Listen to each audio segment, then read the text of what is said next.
Hi, this is Scott from the Sawtooth Avalanche Center. We're up Frenchman Creek on a northwest facing slope.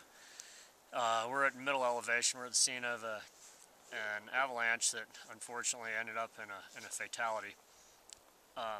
Looking at the kind of crown flank,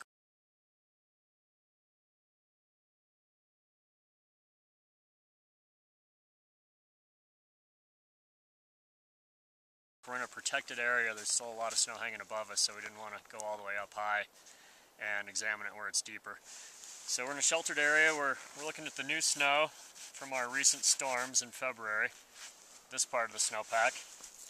Then we have a weak layer that we were seeing a lot of avalanches on earlier, some weak faceted snow underneath the crust that was buried in the end of January. And then what this avalanche failed on is these real weak, sugary, faceted snow crystals. You're not going to make a snowball out of those. The avalanche failed on that layer, which probably formed in December during a drought then and was buried just before Christmas.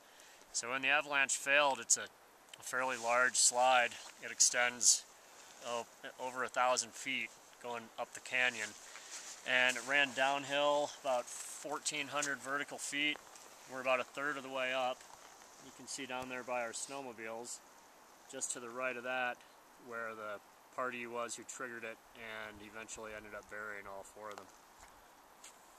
So looking at the toe, the avalanche debris made it down this far. This area is not very deep. The debris is only about 1.5 meters, so about 5 feet on average down here. And 2 people were buried here, the victim and a survivor who was buried for a long time, at least 1.5 hours, and was successfully rescued. The other 2 people were buried further over to the north, where that snowmobile ski is sticking up. And they were both buried fully and were able to extricate themselves, which took about 45 minutes or an hour. These holes near the snowmobile are where 2 of the survivors were buried.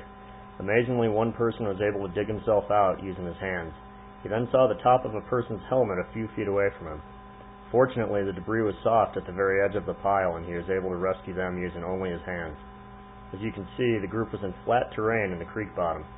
They assumed that they were safe and did not realize it was possible to remotely trigger avalanches above them from the flats.